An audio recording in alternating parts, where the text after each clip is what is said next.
Bebang, naririnig mo ba yon? Parang may kumakanta. Wala naman ako naririnig, princess eh. Baka guni-guni mo lang yun. Hindi pakinggan mo. Labu, labu, labu, labu, labu. Ayaw nga no, may kumakanta. Parang mga duwende. Nasaan kaya sila? Bebang, nakita ko na sila. Ayun o, sa pupuno ng papaya. Labubu. Ay, ang cute-cute naman nila. Parang mga teddy bear, kaso mga nagsasalita. Tara, kunin natin. Princess, huwag mo silang hawakan. Bakit delikado?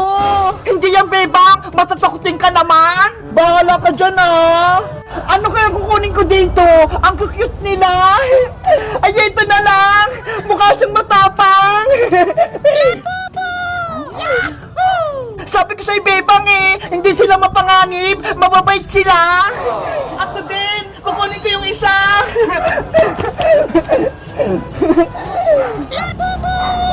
Ay, nagsasalita. Kukunin natin sila, Bebang, para may alagaan tayo. Sige, kaso, sino mag-aalaga nung isa? May iwan siya sa may papaya. Labubu. Bebang! Princess! Anong ginagawa niyo dyan? Iska! Halika dito! May nakita kaming mga laruan, Ang liliit! Parang mga daga! Nasaan? Patingin! Ito, Ang cute-cute naman yan, Bebang! Kakaiba yung mukha! Meron pang isa, Iska! Sa'yo na yan! Nandun, sa may papaya! Hala! Meron din ako! Kulay green! Ang ganda niya! Akin naman, kulay black! Ang ganda niya! Ano kayang tawag sa kanila? Para silang mga daga! Ang cute-cute! Bebang Iska! Pakinggan niyo sila! Para may sinasabi silang mga pangalan! Lababo yung tawag sa kanila! Pakinggan niyo! Sabi lababo daw! Labubu. Labubu. Ayaw nga! Lababo!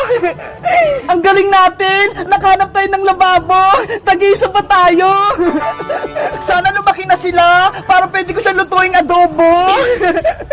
Hoy, Princess! Pagkain na naman yung nasa isip mo! Hindi sila pwedeng kainin, no? Ganun ba? Sayang naman! Ate Bebang, nakita mo po ba yung maliit ko pong labubu? Yung anak ng mama labubu ko? Hala! May lababo din si Mateo! Ang laki na! Mateo, eto ba yung mga hinahanap mo? Opo, Ate Iska, yan po yung anak ng labubu ko. Ay! Labobo pala tawag sa kanila! Akala ko kasi lababo! Lumakas po kasi sila Ate Princess kaya ako po hinahanap. Mateo, pwedeng amin na lang itong mga malilit mong labobo. Alagaan namin ni Princess Patinesca. Okay po Ate Bebang, sa inyo na lang yan. Tinatakasan po kasi ako Wow! Totoo! Thank you, Mateo! Yay! May labobo na din kami! Mabuti na lang, mabait si Mateo. Binigyan niya tayong labobong maliliit. Labubu. Yahoo! May labobo na ako! Princess! Yung labobo mo!